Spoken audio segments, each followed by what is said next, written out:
outskirts of Birmingham at Bromford, the A47 Fort Parkway closed eastbound following a building fire. The M1 in Bedfordshire is blocked northbound at junction 10 at the Luton Airport turnoff at the scene of a crash causing long queues back into Hertfordshire to Hemel Hempstead. The latest on that demonstration in central London, the A4 Haymarket and Cockspur Street both blocked eastbound between Piccadilly Circus and Trafalgar Square, as is Regent Street just north of Piccadilly Circus, with various closures, of course, in and around Westminster, including the Mall Horse Guards and Birdcage Walk due to the state opening of Parliament. On London Underground, the Piccadilly line can't run Hounslow Central to Heathrow. That's the latest. You can stay up to date throughout the day by visiting our website, gbnews.com.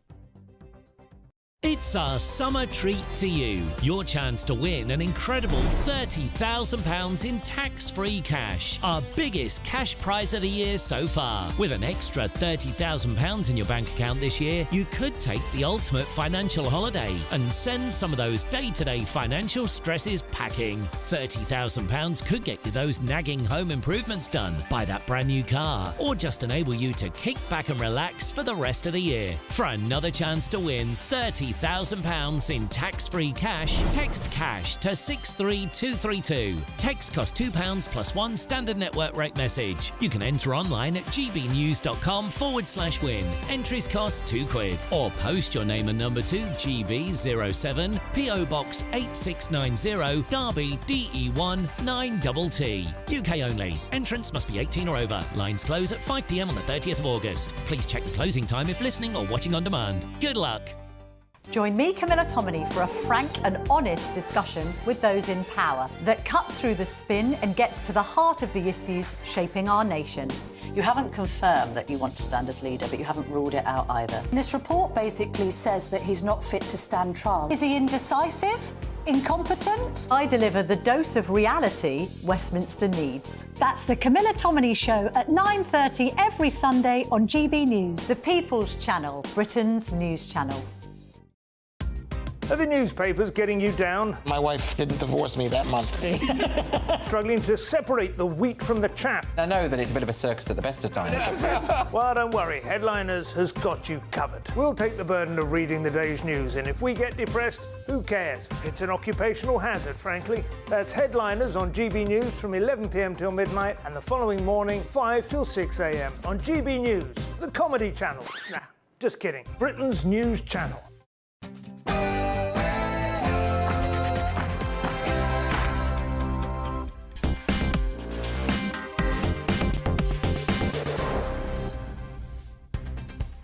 A very, very good evening to you. It's 7 p.m. on Wednesday, the 17th of July.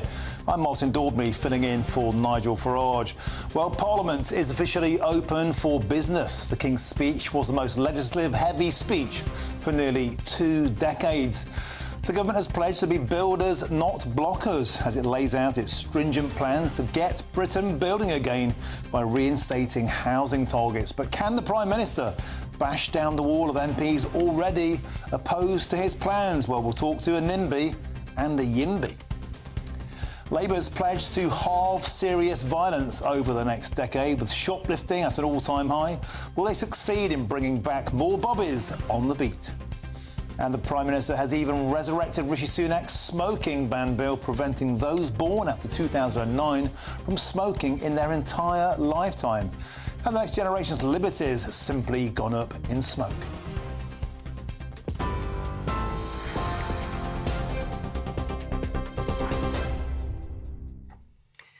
Good evening. The top stories from the GB newsroom. The Prime Minister, Sir Keir Starmer, has promised national renewal after 14 years of what he called Tory chaos as MPs debated the King's speech in the House of Commons today. It comes after King Charles officially opened the new session of Parliament, setting out the government's planned programme of new laws. In total, 40 pieces of legislation were announced, with promises to get Britain building, deliver greater devolution, and a plan to tackle organised immigration crime. The government also announced a new child poverty task force, but the Prime Minister's facing pressure over not scrapping the two-child benefit cap. Sir Keir Starmer says his government will solve problems, though not exploit them. The last King's speech was the day when the veil of his choices slipped, and we all saw a party, his party, content to let our country's problems fester content to push aside the national interest as they focused almost entirely on trying to save their own skins. But I defy anyone on those benches or elsewhere to look at the ambition and purpose of our intent and not to receive a return to the serious business of government. No more wedge issues, no more gimmicks, no more party political strategy masquerading as policy. The Prime Minister, the now leader of the opposition, Rishi Sunak, vowed to hold the government to account on all its promises. It is right to begin by congratulating the Prime Minister on his decisive victory in the election. He deserves the goodwill of all of us in this House as he takes on the most demanding of jobs in the increasingly uncertain world in which we now live. Now, the party opposite has successfully tapped into the public's desire for change. But they now must deliver change, and we on this side of the House will hold them accountable for delivering on the commitments that they made to the British people. In the national interest, we will not oppose for the sake of it, but when we disagree with the government, it is our responsibility as the opposition to say so. Economic news and the latest figures show that inflation held at the Bank of England's 2% target last month. All eyes will now be on whether it'll cut interest rates this summer. The government says the data is welcome news, but prices are still high because of what they described as the economic chaos inherited from the Conservatives. And just lastly, prisoners of war were exchanged today following an agreement between Ukraine and Russia. 95 soldiers from each side were returned, the Ukrainian men appearing emotional as they left the coach. If you're watching on television, you can see them shaking hands and embracing their countrymen as they land on home soil, some of them sobbing and wrapping flags around themselves. President Volodymyr Zelensky said all of the freed prisoners were from the armed forces, and he thanked the United Arab Emirates for its help in facilitating the deal. It's the third swap in 7 weeks. Those are the latest GB News headlines for now. I'm Polly Middlehurst. I'm back in an hour. See you then. For the very latest GB News direct to your smartphone, sign up to News Alerts by scanning the QR code or go to gbnews.com/alerts.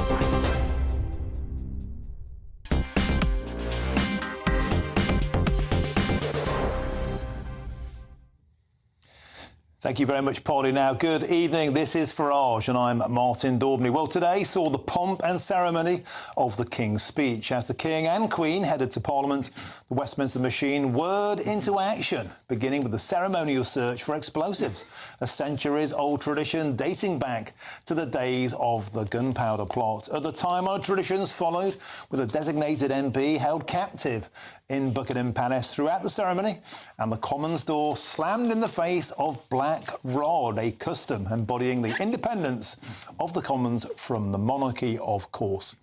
MPs were then summoned to the Lords from the House of Commons, where they heard the King's speech, which included the announcement of Great British Energy, a new border security bill to tackle migrants crossing the Channel, stronger measures against shoplifting, and a nannying crackdown on smoking and energy drinks.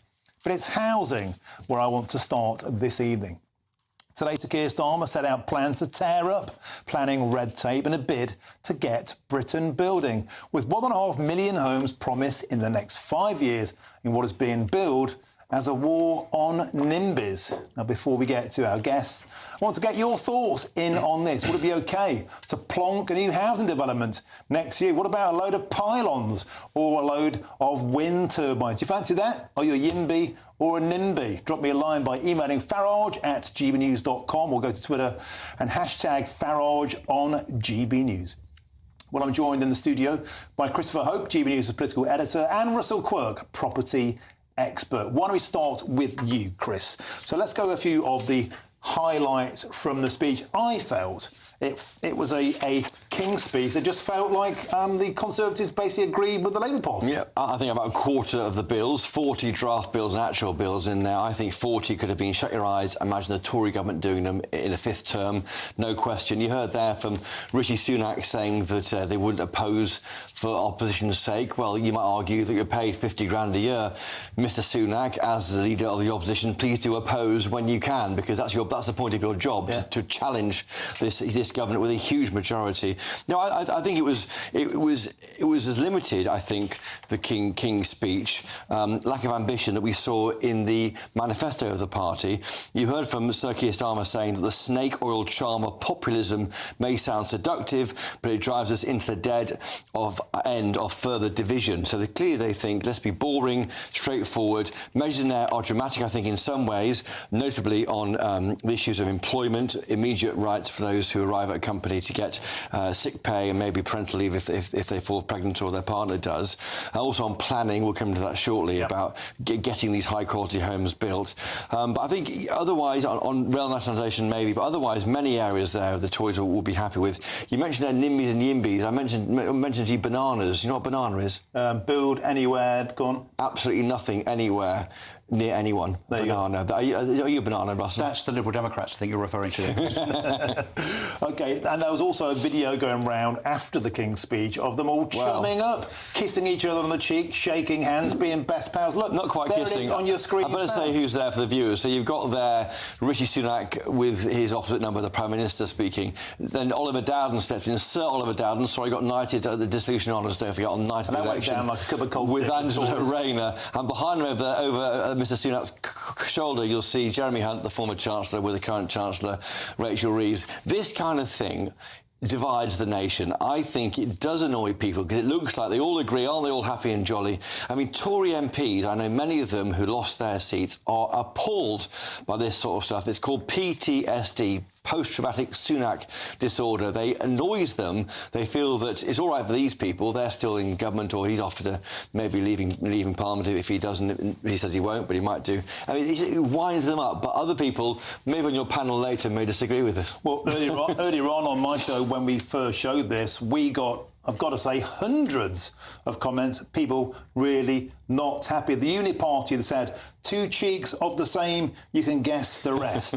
Why don't we move on that bombshell to property? So Get Britain Building Again sounds great on paper. Russell Quirk, 1.5 million new homes, slashing through red tape.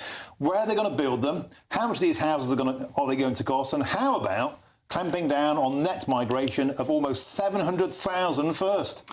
Well, there's a lot to unpack there, isn't there? And look, headlines are very cheap. And we've heard similar headlines from not just the last government, but the one before that, the one before that, the one before that. We haven't built enough homes in this country since the 1960s. So 1.5 million homes over the next Parliament is, of course, 300,000 homes per annum. Over the last 20, 30, 40 years, we have built only 200,000 homes. This is not just like waving a magic wand, Martin. And I think, look, the Labour Party, I think, are about to discover that when you're in opposition and you don't have to cash the cheque, it's pretty easy to make such announcements. Actually coming into government now and making this stuff happen, and then actually 5 years later having to look back and hopefully justify what you have or haven't done, that's a whole different thing altogether. And of course the issue here is that what Angela Rayner has suggested, and Rachel Reeves and Keir Starmer, is that yes, they're going to build 1.5 million homes. The question is, yes, of course, where? Albeit the reality is only about 8% of Britain is built on, so there is actually space. But the problem you've got is planning authorities that are populated by local councillors on planning committees that love to say no, and the reason they say no is because they get lots of objection from, you know, Mabel, Ethic, John and Eric up the road that don't want to see any houses at the end of their cul-de-sac or in the bit of space behind them. That's going to be a significant problem, particularly for Labour MPs that right now, as a consequence of getting into government, can say, we're going to build these homes. But just like Theresa Villiers and all of the Conservative backbenchers that rebelled against the Conservative plans a year ago, which were very, very similar, let's see what happens when those particular developments are planned in their own constituencies. Well, I think Wes Streeting has already been outed as a bit of a NIMBY himself. In the past. You mentioned 8% there. That's a UK figure. Yes. England is 12%, of course, so you know that, don't you? Still is quite a lot, though. But, yeah, 12% is, you know, it's not 8%, though. That includes lots of parts of Scotland that aren't lived in.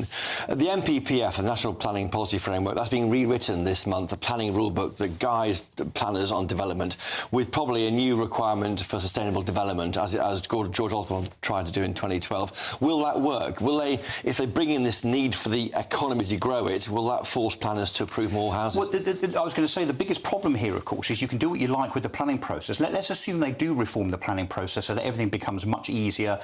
Planning applications take much less time because currently they can take 2 or 3 years. The problem is going to be the builders building, because it's not Angela Rayner with a trowel in her hand or Rachel Reeves with a hod on her back, frankly. This is the top 10 house builders of Britain, the likes of Persimmon, Bovis, Taylor Wimpey and so on. They are the ones that build about 80% of Britain's homes. So you can do what you like with the planning process. All that the big builders are going to do is buy land, get planning permission easier and continue to land. How do you stop land banking? Well, the only way, there's two schools of thought, Chris. If you're on the left, you will say penalise the builders if they don't build the land bank. I'm on the right, so I would say you need to incentivise those builders, but particularly we need to see the return of SME builders, small and medium enterprise builders, the guys that toil and build on an annual basis, maybe 10, 15, 20 homes each. We must make sure that they now start to have much more influence and power within the development sector. Russell, why would the building companies want to provide a massive glut of 1.5 million homes? Well, they won't. They'll put prices down. Because look, let's be really clear here, and I say this with no malice and no kind of moral judgment at all. The top 10 house builders of this country are under no obligation whatsoever to society. So even though society requires 300,000 homes per annum, the builders have no obligation to meet that need. They have an obligation solely and only to their shareholders. If they were to increase output, and bearing in mind this is an output increase of 50% in literally immediately. If they decide that they don't want to do that, because, of course, increasing the supply of homes therefore starts to reduce potentially the value of properties, they're simply not going to do it. So it doesn't matter what Rachel Reeves, Angela Rayner and Keir Starmer say about getting Britain building. Why don't you use it or lose it? Won't build. You use the planning permission or you lose it after 5 years. That's one. Well, let's just incentivise it, Chris, with tax relief. So if you have something that, let's say, is about to become 3 years old as a piece of land bank land that could have 40, 100, 500 houses built on it, give tax relief to those developers, particularly SMEs, and you will see Britain building. And Russell, that brings us on to the topic of social housing, something Angela Rayner knows a thing or two about. And the point Sure you want to go there? The fact of the matter is that the Labour Party for years and years have banged on about Maggie Thatcher, the right to buy, the social housing stock being hoovered up. Many people who voted Conservative saw that as a tremendous policy. Their ability to get on the bricks and mortar ladder. Is the answer social housing? But then Angela Rayner has said social housing will be put to the asylum seeker stock. Asylum seekers will be entitled, and she's already said that every constituency would have to take its fair share of asylum seekers. If the government builds millions of homes, that'd be rolling out the red carpet to the dinghies. Well, look, but politically, from my perspective, it should be Britain's first. Those that have paid into the system should get first dibs on that housing stock, particularly that our waiting list now in Britain is about 1 million long, as in those that are waiting for housing. But what's very uncharacteristic, I think, from Labour is that they haven't talked about the return of council housing. You would imagine that a left-leaning government would be talking about building council houses via local authorities. But actually, very unusually, what Rachel Reeves said in her speech last Monday was that they're going to leave that to the private sector. Why? Well, because I guess, look, is it too problematic? Is it too costly? I guess actually it's the latter. If you decide to start building 20, 30, 40, 50,000 council houses again per annum, like Macmillan did back in the 60s, where does the money come from? I think even this government realised that somehow actually you've actually got to find the money to meet the promises and the pledges that you make. Shock horror. And Chris, politically, the idea that these developments probably won't be in a lot of Labour constituencies. They might be in Liberal Democrat constituencies. They won't roll over and accept this. The Shire Tory seats, they won't take it either. This could become a huge political battle. Well, I expect it fully to be a big issue for people fighting big developments on the edges of town. So they often build on curtilages. I mean, the idea of this, we haven't talked about the grey belt yet, have we, Russell? But the grey belt is the area, car parks, waste ground within the green belt, which can't be built on because it's within the green belt area. So that might work for them, but there's not enough land for that. But that is sensible, Chris. That's a sensible policy. You know, most of the green belt, I mean, the green belt hasn't been recategorised since the 1950s. So to take the bits that aren't green, the scrapyard, the industrial estates, literally grey. Yes, literally grey, and to build on those is a good idea. The other problem, of course, Labour have is that 13 of the 24 members of the front bench have all opposed, very recently, opposed developments in their own backyards. Particularly, strangely enough, Matthew Pennycook, who, of course, is the housing minister, he opposed not one but 2 housing developments. So I'm not quite sure how Labour square that circle when you've got a load of NIMBYs on your front bench and you're also saying out the same mouth, well, actually, we're going to build loads more houses than have ever been built before. It's almost like dogma meet reality. Not in my backyard. If you're a Labour MP, Russell Quirk, property expert, Chris Hope, absolutely fantastic start to the show. Thank you very much. Now, we're joined by Quentin Bradley, who's a senior lecturer in housing and planning at Leeds Beckett University. Quentin, welcome to the show. You no doubt overheard a lot of that conversation there. The big question is, if it's not in my backyard, whose backyard are these developments going to be in? Thanks, Martin. The problem isn't about backyards at all. The problem isn't even about planning. In fact, the problem is actually the house builders themselves building the wrong houses at the wrong price in the wrong places. So local residents have got no power whatsoever to stop developments. That's just ridiculous. Local planning authorities and His Majesty's Planning Inspectorate are the people who decide planning applications. And planning in this country is a very centralised thing. It's got very little local democracy left in it. Planning authorities are under targets from local government, and if they don't meet those targets for house building, then they lose all democratic control over land use. But planning isn't the problem. So planning authorities are approving 89% of all planning applications. 89% of planning applications get approved. But they are also giving planning permission for all the houses that the government says we need. So 300,000 new homes built a year has been the target for the previous government, and it's the target for the current Labour government. And over the last 6 years, local planning authorities have approved every year over 300,000 homes to be built, but they haven't been built. Well, why not? So the problem is that we're relying on a profit-seeking private development industry to provide for housing need in this country. And that's not their job, and they're not going to do that. They're very good at what they do, which is building a small amount of homes at a slow rate in order to keep house prices high. And that's what they're doing. What we don't need in this country is more and more expensive homes at 9 times income or 30 times income built, on greenfield sites everywhere. We have an absolute crisis of housing affordability in this country. There are over 4 million households who are either homeless or living in substandard or inadequate housing. They need affordable housing, and we have to be building that. That's the priority. We have to be building 150,000 really affordable homes every year just to get started on meeting the backlog of need in this country. And that's not going to be done by the top 10 volume house builders, because that's not their job. That's not what they want to do. That can only be done by public investment. OK, Quentin Bradley, we have to leave it there. And that's not even addressing the issue. To even stand still in terms of immigration, we'd need to build a Nottingham plus a Newcastle every single year. Quentin Bradley, thanks for joining us on the show. Pleasure. Now, coming up, Labour pledges to take back the streets by tackling low-level thefts under 200 quid. But how feasible is its plan under our already battered judicial system? That's coming up. If you want your news to be straight talking, this is the nightmare for the Conservatives. Again, down to earth. It's not just Nottingham where this is happening, is it? And most importantly, honest. Hard-working, middle-class taxpayers, they'll get their book thrown at them. Then catch me, Martin Daubney, Monday to Friday, 3 till 6 p.m. on GB News, Britain's news channel. GB News Breakfast, every day from 6 a.m. Now, it wasn't just us who celebrated the big football match on Saturday. Prince William was in the crowd in Dusseldorf and couldn't help but show his relief when England scored. And over the weekend, it was also announced that the Prince of Wales is set to star in a new two-part documentary on ITV covering his mission to try and eradicate homelessness.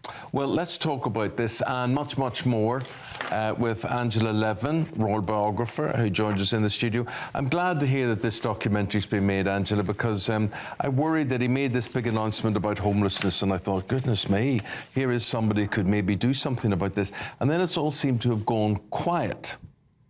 He's been very busy with it, actually. He's gone all over the country to see different areas and how they have been, and to try and change people's attitude to homelessness, that they're people who need help and want to get back into a normal life. I think it was 2009, he slept out in the street to see for himself what it was like. And he also helped people who are selling the magazines, the big issue. So I think he was actually just covering the basic about what it was like for him and how he can now help other people. He and Catherine are putting £3 million straight away into that, and it's going to Where be... Where does that money come from? Their own foundation, you know. Oh, yeah. Yeah, so they're not taking it from our tax or anybody else's. He wants to do this so badly because of his mother. You know, she took them to see people who were homeless, and even if he can't do everyone, he can help people be kind and understanding. GB News, the People's Channel. Join me, Nana Akwe, for an informative, interactive news programme with a difference. It's fun. It's true. You're not wrong. No one will be cancelled. Lovely. Join me from 3 p.m. every weekend, only on GB News, Britain's news channel. Join me, Neil Oliver, every Sunday night at 6 p.m. on GB News. And if an hour is not nearly enough for you, go to gbnews.com for special extended episodes online every Friday at 9 p.m, where we can truly get into the nitty-gritty of what's going on. GB News, Britain's news channel.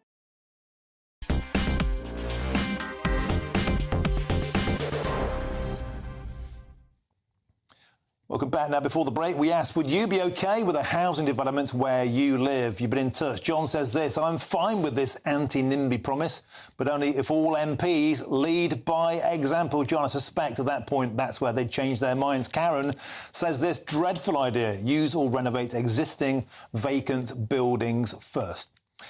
Moving on, Labour has pledged to take back Britain's streets. The King's speech outlined the return of ASBO's, tougher policing on thefts, and 13,000 more bobbies on the beat in local areas. Antisocial behaviour will be punishable by a fine or even a prison sentence, and police will be expected to investigate low-level thefts under £200. But with prisons at full capacity and our courts clogged with an unprecedented backlog, can the government really deliver on this? Well, I'm joined in the studio to discuss this by Judita De Silva, political commentator, and Jerry Hayes, criminal barrister and former Conservative MP. Jerry, if I may start with you. They're getting tough on crime, tough on the cause of crime. Haven't we heard this before? This time some of the detail. The £200 shoplifting limit, that's called the Shoplifters Charter 2014, that was brought in, gave permission to lots of low-level thefts. 7 out of 10 shoplift incidents aren't even attended. Also, a ban on ninja swords and the spiking of drinks. Is there enough in here? Can the system cope with all this well-meaning sentiment? It's an 1860 Act which bans the spiking of drinks. Administering a noxious substance, it's called. So that's law there already. Police can investigate crimes of theft of under £200, but they don't choose to do so. But where's the money? The criminal justice system, Martin, is broken. There are 69,000 backlogs of Crown Court cases, and there's 2,000 of us left. There's not enough courts, there's not enough judges, and there's not enough barristers. And Judita, let's have the money. Judita, isn't that the issue? The Labour Party are coming in, we've got lots of big ideas, but the pot is empty. The biscuit tin is completely and utterly empty. With £2.6 trillion in debt. Where are the bobbies on the beat coming from? Where are the judges coming from? What about the probation system? The prisons are full. If you start nicking people for taking £200 worth of groceries, where are they going to go? Indeed, there's a funding and infrastructure deficiency for what they're trying to achieve. But with one breath, when you complain about where society is going, when you see the increase in the number of shoplifters or groups of young people breaking into stores and running rampant, they're doing so because they know there is no consequence. What you're trying to establish is a society that holds consequences and accountability in the forefront of social existence. And if you don't do something decisive like this, it will get worse. You think it can't now, but it will. And what you're saying to the people who do this is that you're now incentivizing police that the things you think are not important enough to waste your time, you're sending a message, almost like a bat signal to society that now we're going to be paying attention to these deeds that have gone unchecked thus far. Indeed, how do you get it done? That is something that... How do you pay for it? That's the problem, isn't it? They're going to have to address that because this...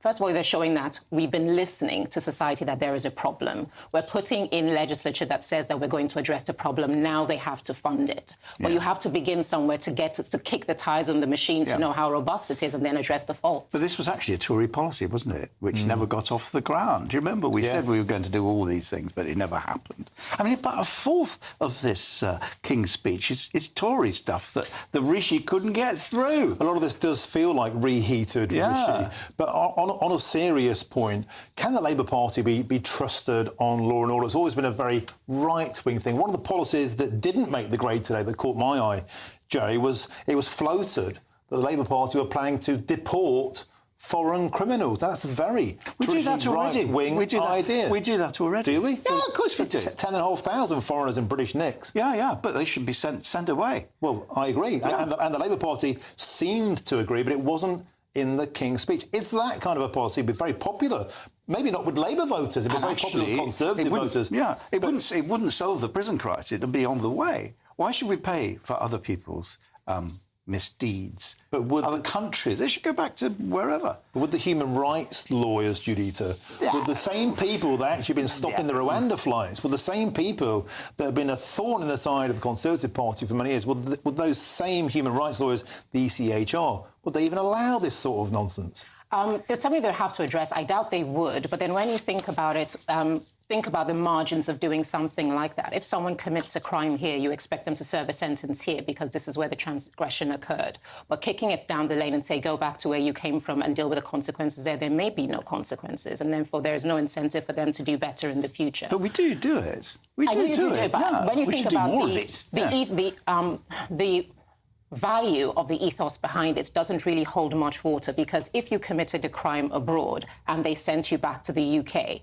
where is the crime? Where is the consequence? But if you've done something there, you should pay the penalty there because that's where the crime occurred. And then once that has been served, you are then deported, never to return. But if you're an Albanian, and Albanians make up the vast majority of foreign nationals in British jails. Balkans, people from the Balkans. Yeah, if you're one of those people, then a lot of people would say, yes, they should be sent back to their country. But would it ever happen under Labour?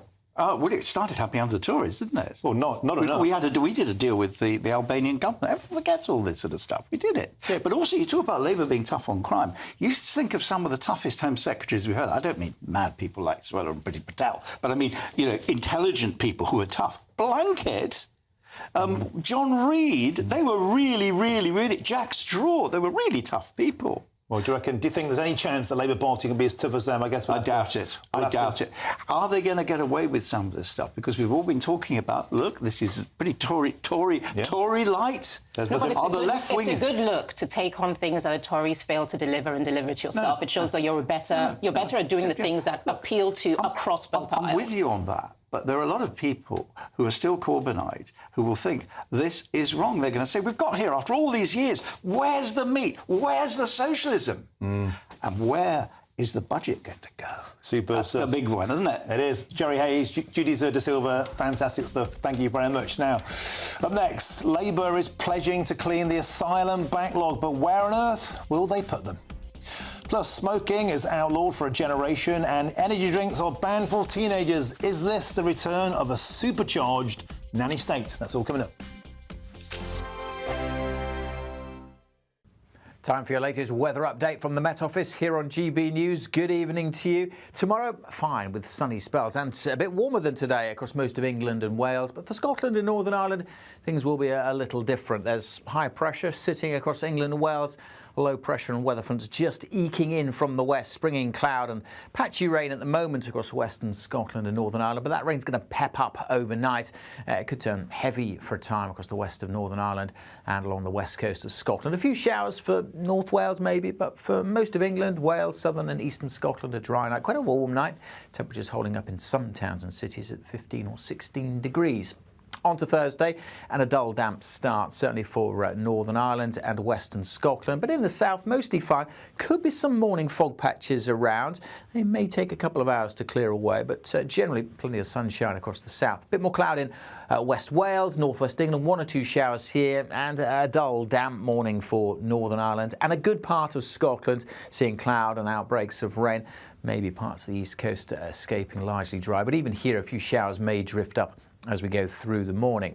So it's a bit of a north-south split with the weather, certainly to start with. I'm hopeful that parts of southern and eastern Scotland will actually turn a bit drier through the morning and stay largely fine. Some brighter skies likely to develop across the Murray coast through the afternoon. Northern Ireland, western Scotland do stay pretty dull and damp. Most of England and Wales seeing plenty of hazy and pretty warm sunshine. 28 in the capital, many places in the mid-20s across the south. By Friday, that heat could build further. We may reach 30 Celsius across the southeast in the sunshine.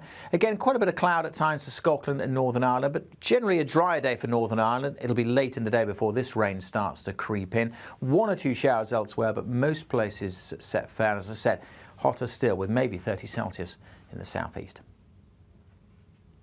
Weekdays on GB News. Wake up to breakfast every day from 6 a.m. Followed by Britain's newsroom at 9:30. At noon, it's Good Afternoon Britain. Followed by Martin Daubney from 3 p.m. Only on GB News, the People's Channel, Britain's news channel. Every Saturday, 10 till 12, we'll bring you all of the news that you need to know. We'll also remind you that there is so much to smile about. It's my favourite time of the week. I get to relax, enjoy some light-hearted stories, and let Ellie teach me about fashion too. That's Saturday Morning Live, every Saturday, 10 till 12. Only on GB News, Britain's news channel. We're proud to be GB News, the People's Channel. And as you know, we always love to hear your views. Now, there's a new way of getting in touch with us at gbnews.com/yoursay. By commenting, you can be part of a live conversation and join our GB News community. You can even talk to me, Bev Turner, or any of the members of the GB News family.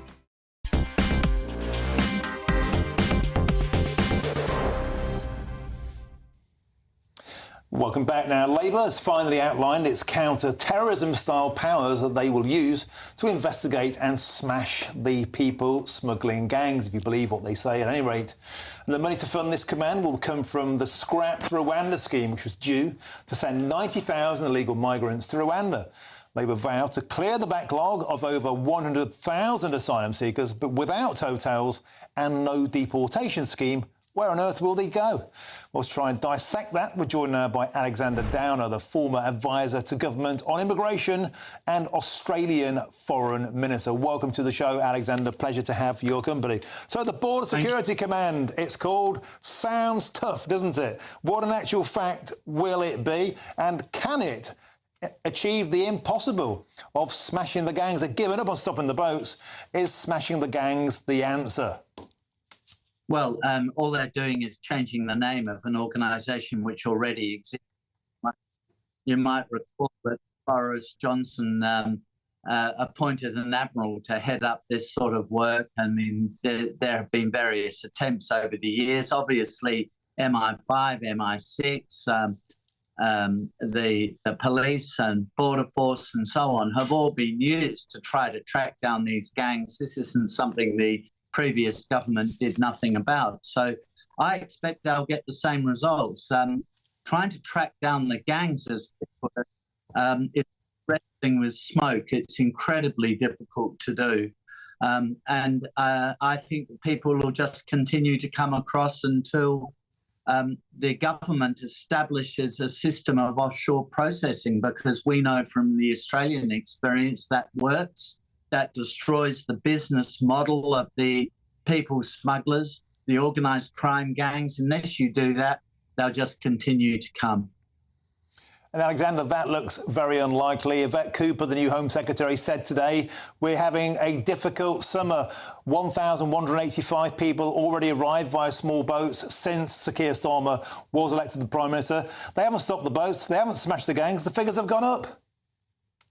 Yeah, I mean, they've hardly been in power, so I think it's a bit unreasonable to judge them yet after a couple of weeks. But my prediction is that over time, these numbers will just continue to grow, and the Labor Party in government will have to start reconsidering its position. And I think that inevitably will happen.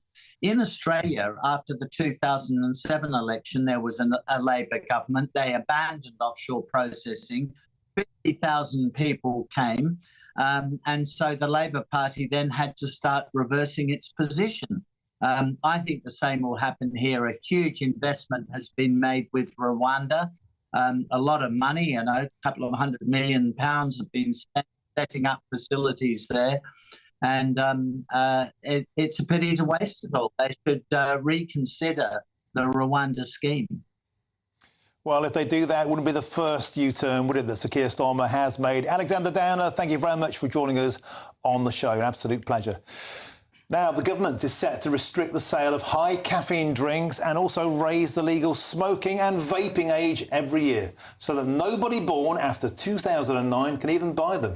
It's estimated that smoking costs the NHS approximately £6 billion a year. But will this relieve pressure on the National Health Service, or is this yet more big government nanny state madness gone crazy? Well, joining me now in the studio is Sarah Connor, Director of Communications at Japan Tobacco International, as well as my panel who are still here, Judita De Silva and the criminal barrister Jerry Hayes. Welcome to you all. Let's start with you, Sarah Connor. I think your job title gives away your position yes. on this, but many people are saying, for starters, today it was astonishing to see that during the King's speech that the Labour Party said, yes, we agree with you, Rishi Sunak, we're going to carry on your work. You literally can't put a cigarette paper between the two parties, and that, for sure, seems like this will become reality in Britain. Yes, this was a carbon copy of the original tobacco and vapes ban that was brought forward under Rishi Sunak's government. So the element that we're talking about is a kind of generational smoking ban. So it means that anyone born after the 1st of January 2009 will no longer be able to legally buy tobacco products. So effectively, it's a year increase every year. OK, and what about the notion that you can't stop drugs? You can't stop the boats. You can't seem to stop anything. So how do they think they can stop cigarettes? You can buy black market fags and any boozer. Yeah, I mean, there's never actually been a successful implementation of a generational ban anywhere worldwide. So November last year, the New Zealand government repealed the legislation of a generational smoking ban. And then within the EU, Denmark and the Republic of Ireland have also considered a generational ban, but actually both abandoned the policy. But then recently, the Republic of Ireland has opted to potentially implement an age of sale increase to 21 as an alternative.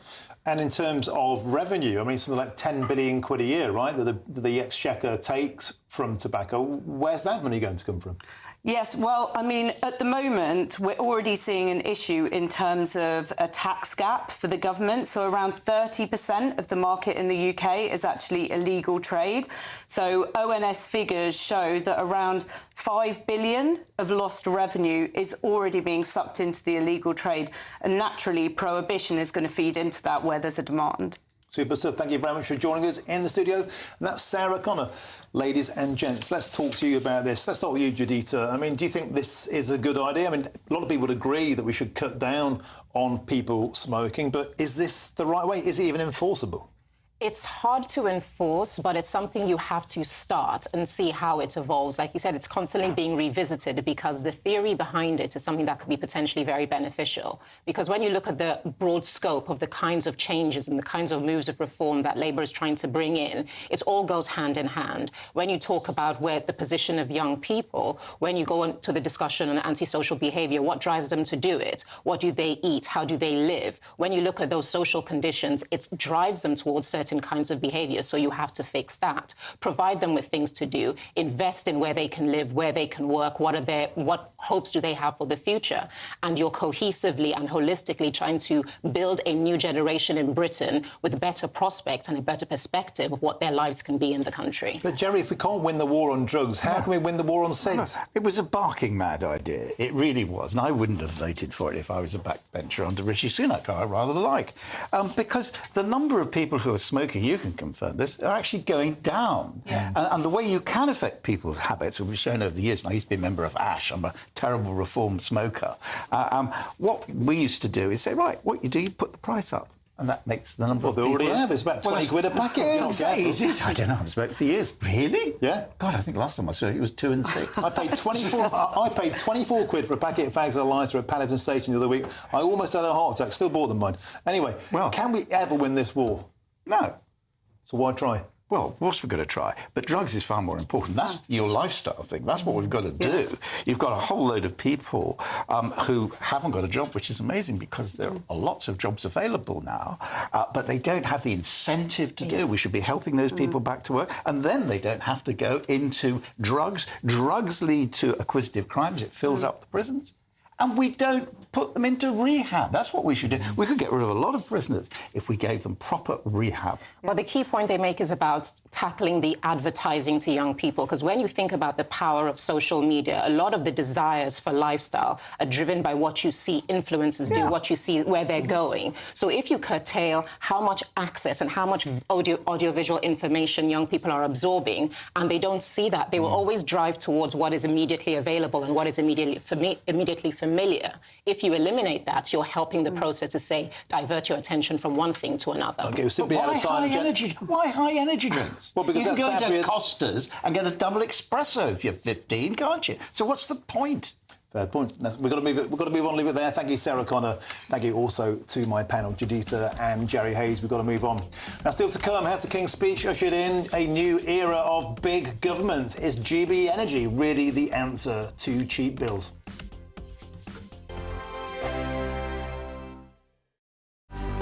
Good afternoon, Britain. Your lunchtime update on the stories that matter across the UK.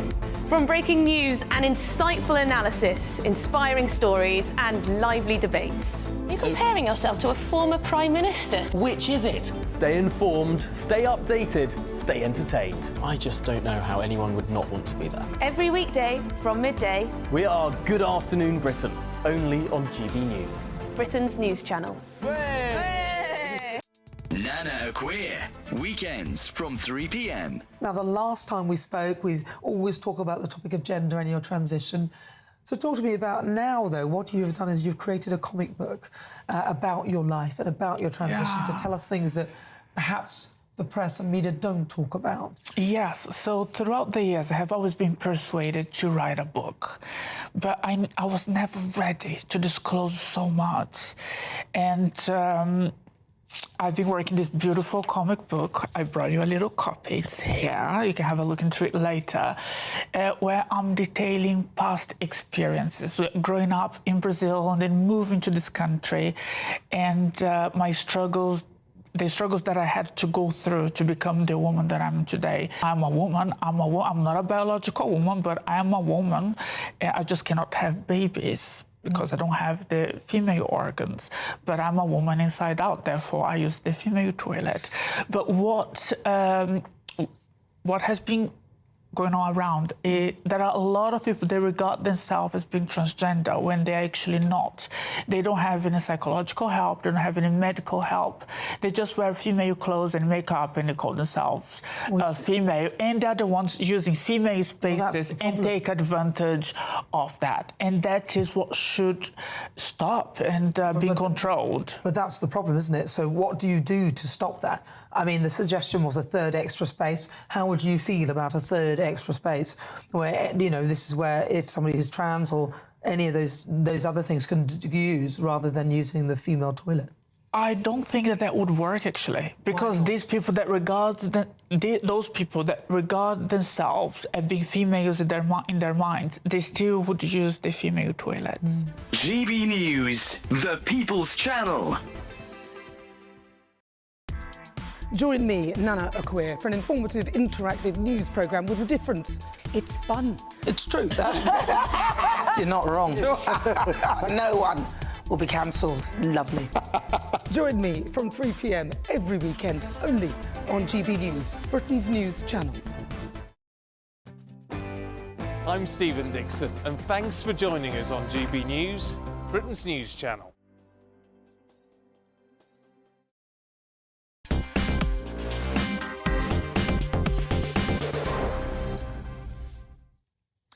Welcome back to Farage with me, Martin Dorden. Now, the King's speech has confirmed the government plans to create a new state-owned energy company costing a whopping £8.3 billion in taxpayers' money over the course of the Parliament, whilst also introducing Great British Railways, a state-run rail firm. What could possibly go wrong with that? So, with all this cash splashed on nationalisation, is this the return of big government? Well, we're joined now by Dr Paul Dorfman, an Associate Fellow at the University of Sussex's Science Policy Research Unit at the University of Sussex. Dr Dorfman, thank you very much for joining us. Nationalising the power industry sounds like a great plan. I had the Climate Minister on today. I said, OK, 650,000 jobs. Where are they? What do they pay? What will they be? Still no answers. Sounds great on paper. Can it possibly work?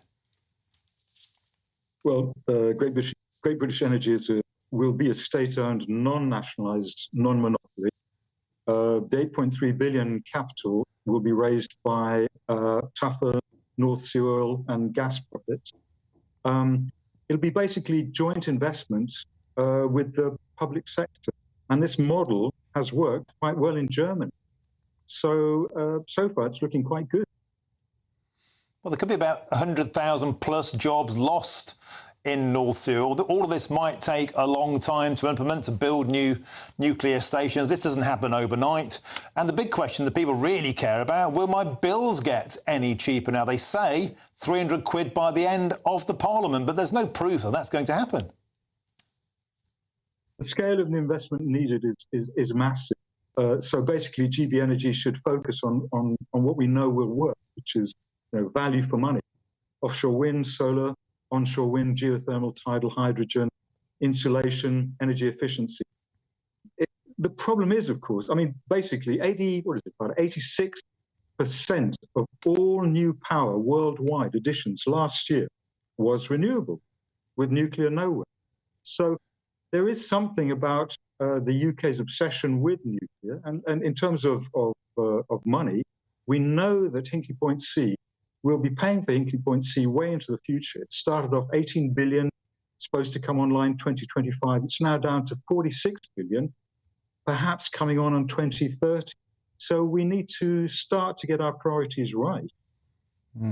Well, maybe, Dr Dorfman, rather than Ed Miliband on day one just stopping oil, we still need oil. 70% of our power in the country, including industry, runs off fossil fuels. Perhaps we should be more self-sufficient in that, a bit like America seems to have worked rather well for them. We have to leave it there. Thanks for joining us on the show.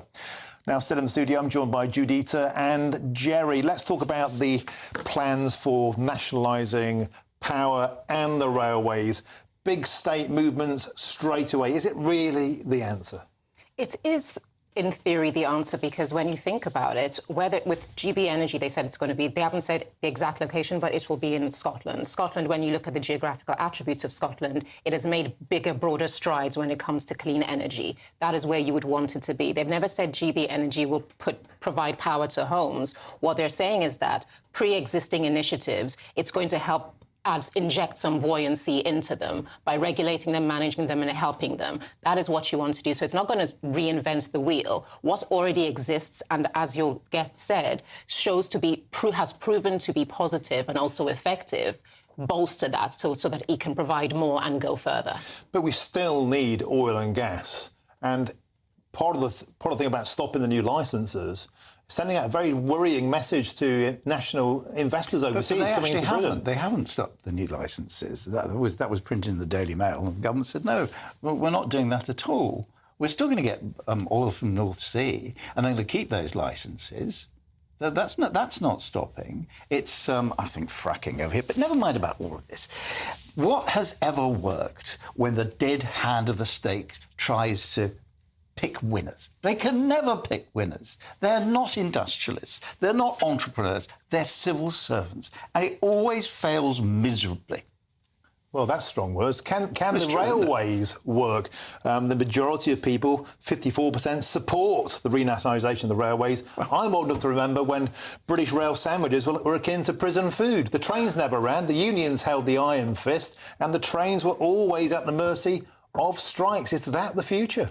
No, but it isn't the future. I think that everyone is kind of operating with a kind of political purist mentality that we've said it should be this way, whatever you say cannot work. Based on how things exist now, you have an infrastructure where what people need is not being provided. It's too expensive. It's unreliable. It has to change. Based on how it's functioning now, privatize it doesn't work. You have to change it to something else. And you're revisiting a former structure, but with a new incentive and a new way of operating it, could work. Indeed, everything it has to be proven, it has to be product tested, but at least give it a chance. But I think going in saying that because there have been errors in the past, this is never going to work, is an ignorant way of pursuing change and pursuing improvement, but kind of poo-pooing anybody's attempt to do so in a new way.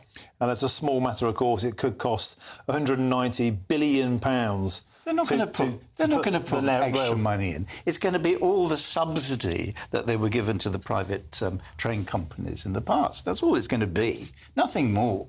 Okay. And you'll just get a load of civil servants running it. Okay. Wow, that's going to be good, isn't it? Okay, they probably won't even come into the office, will they, Jacob? Okay, this conversation reached the end of the line. Judy De Silva and Jerry Hayes, thank you very much. And on that point, let's hand over now all change to Jacob Rees-Mogg. What's on your menu? The King's speech, I'm figuring, will feature highly. I'm glad for the signalling that you've been giving about what's coming down the tracks in the next programme. But very much so, the King's speech. Two things about it. One is, it's hardly any change from what Rishi Sunak would have had in a King's speech. And most of the bills that will come through first, including the ridiculous smoking ban, the lunatic football regulator, one of our most successful sports, without any regulators now going to have one, all of that was Tory party policy. And then the issue of how they actually do it, because they've promised a big reform of planning. Going from a high-level policy announcement to the detail of legislation is extremely difficult. And I've got one of the great experts on how you do this to explain quite how difficult it will be. So it may be a lot of sound and fury or pomp and circumstance that signifies remarkably little. Superb stuff. And I was struck today by the great similarity between the Conservative policy and the Labour King's speech. And also, they look like very chummy in the House of Commons. One step away, I felt, from kissing each other on the cheeks. We have to leave it there. Thank you very much, Jerry and Judita, and of course, Jacob Rees-Mogg, who is up next. State of the Nation with Jacob Rees-Mogg. Thanks for joining me. Nigel Farage will be back tomorrow. He'll be an American. Who knows who he might bump into? First up, it's your weather with Alex Deakin. Looks like things are heating up. Boxed boilers, sponsors of weather on GB News. Time for your latest weather update from the Met Office here on GB News. Good evening to you. Tomorrow, fine with sunny spells and a bit warmer than today across most of England and Wales. But for Scotland and Northern Ireland, things will be a little different. There's high pressure sitting across England and Wales. Low pressure and weather fronts just eking in from the west, springing cloud and patchy rain at the moment across western Scotland and Northern Ireland. But that rain's going to pep up overnight. It could turn heavy for a time across the west of Northern Ireland and along the west coast of Scotland. A few showers for North Wales maybe, but for most of England, Wales, southern and eastern Scotland, a dry night. Quite a warm night. Temperatures holding up in some towns and cities at 15 or 16 degrees. On to Thursday, and a dull, damp start, certainly for Northern Ireland and Western Scotland. But in the south, mostly fine. Could be some morning fog patches around. They may take a couple of hours to clear away, but generally plenty of sunshine across the south. A bit more cloud in West Wales, northwest England, 1 or 2 showers here, and a dull, damp morning for Northern Ireland and a good part of Scotland, seeing cloud and outbreaks of rain. Maybe parts of the east coast escaping largely dry, but even here a few showers may drift up as we go through the morning. So it's a bit of a north-south split with the weather, certainly to start with. I'm hopeful that parts of southern and eastern Scotland will actually turn a bit drier through the morning and stay largely fine. Some brighter skies likely to develop across the Murray coast through the afternoon. Northern Ireland, western Scotland do stay pretty dull and damp. Most of England and Wales seeing plenty of hazy and pretty warm sunshine. 28 in the capital, many places in the mid-20s across the south. By Friday, that heat could build further. We may reach 30 Celsius across the southeast in the sunshine. Again, quite a bit of cloud at times for Scotland and Northern Ireland, but generally a drier day for Northern Ireland. It'll be late in the day before this rain starts to creep in. 1 or 2 showers elsewhere, but most places set fair. As I said, hotter still with maybe 30 Celsius in the southeast. A brighter outlook with Box Solar, sponsors of weather on GB News.